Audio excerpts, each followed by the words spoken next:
if you control the weather, you control everything. You control every food supply and literally every political system. So what is geoengineering?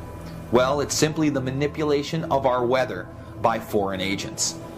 Geoengineering is now defined as large-scale manipulation of the planetary environment. This is to counteract man-made climate change. This is what the Royal Society published. This is what they put out. So this is their definition, their term of geoengineering. We have this issue, which we all have to address and is of major importance to all of us, to know that people are modifying our weather. Thus, we have to look at the facts that can be proven about what's going on in the atmosphere, about what's happening, about water vapor and its impacts, about the climate and the weather modification programs that are ongoing. These are real. The public has, relatively speaking, been kept in the dark about geoengineering schemes, plans, global geoengineering governance, and the fact that right now, under research, anyone in the world can start conducting these experiments. So we have people artificially modifying our weather in the western states.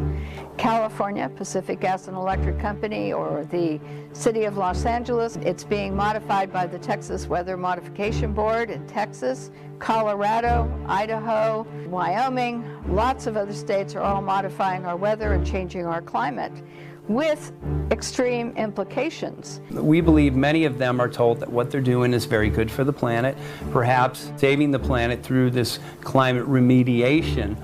Do these operations exist? Absolutely. Just look at the US GCRP, or the United States Global Change Research Program. Congress has approved it. It goes up to the presidential supplemental budget. It is absolutely known that they are funding these geoengineering operations. Our nation and many other advanced nations have been manipulating the weather for some time now. Through government white papers and even IPCC United Nations documents, we know that geoengineering is occurring. The IPCC, the International Panel on Climate Change, has been meeting for various years on this subject. They have produced reports dating back from 1999 on aviation impacts on the global atmosphere from water vapor and other issues, depleting beneficial atmospheric ozone and other problems.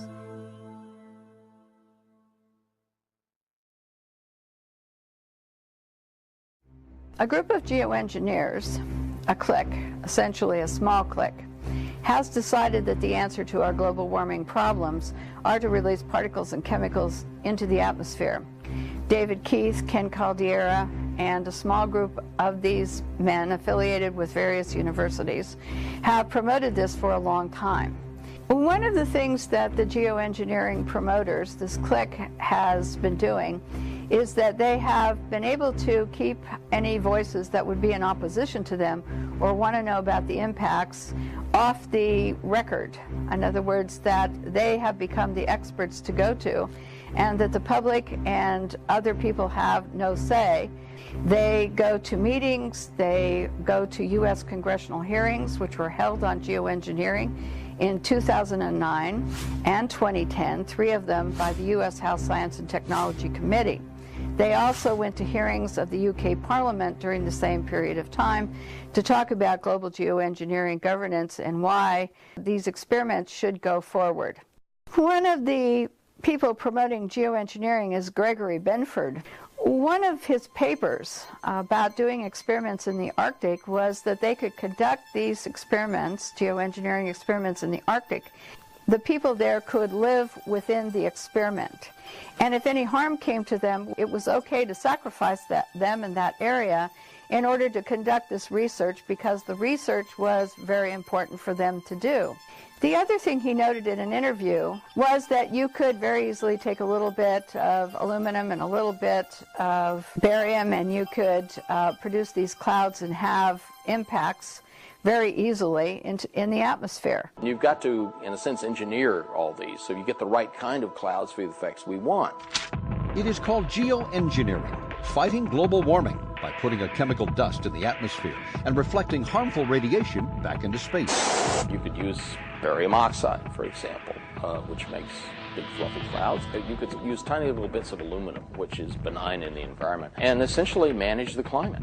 I was concerned about this attitude that it was okay to do this research and that we, all of us around the world, should be willing to live in their research experiment. And this is unacceptable. Geoengineer David Keith made a statement a couple of years ago. He said geoengineering gives man godlike power. Now, I've never chased godlike power.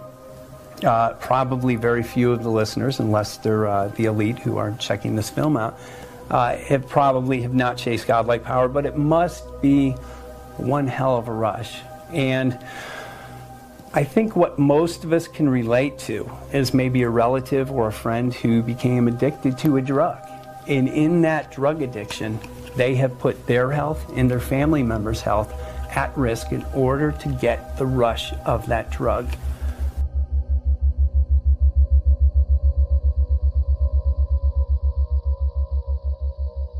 What we're finding in rain tests now around the world is what people are calling the chemtrail geoengineering footprint of aluminum, barium, and strontium.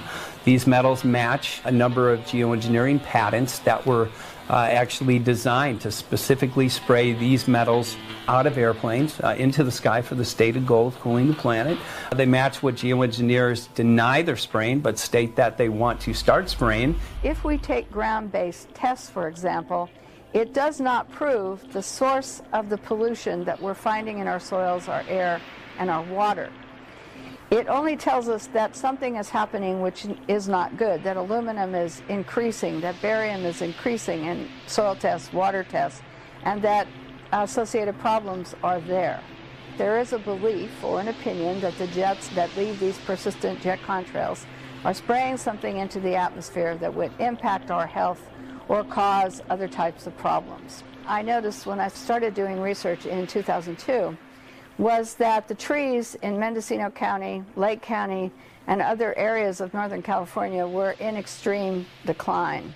It wasn't from anything we could ascertain because it was whole suites of tree species. That means redwood trees, that means oak trees, that means manzanita, that means Douglas fir.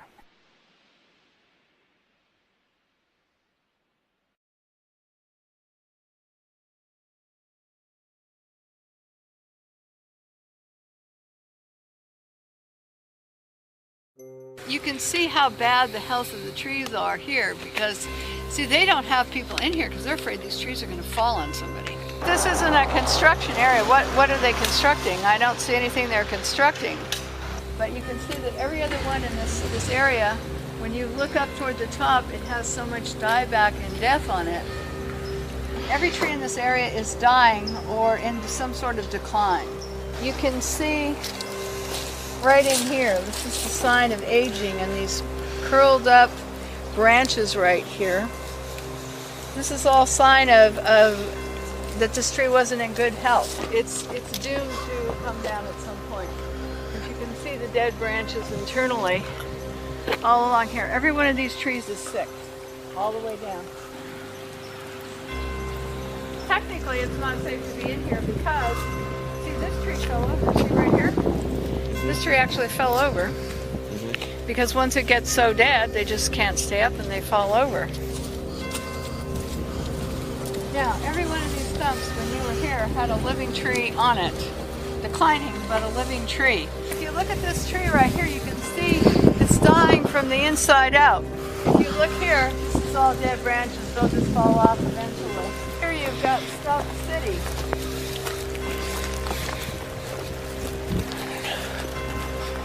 All, when you were here, you could hardly see the water from here because you had all the trees.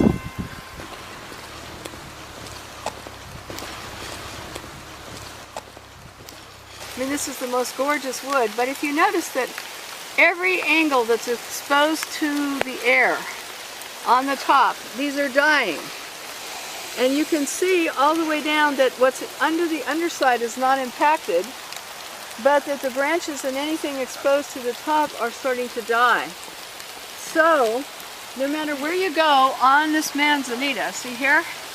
that the underside seems okay, but it's dying because something coming down. And it's very pronounced. And it's very pronounced. I mean, there is no other thing going on here with the manzanita. It began to occur to many of us that this decline, killing our trees, is removing a beneficial asset for all of us, because the trees provide the oxygen that we breathe. They take in carbon dioxide. The trees are beneficial for maintaining stable climates. They're beneficial for watersheds, for the water we drink and the snow that comes through. All the trees that we have are assets of not only the United States, but this world.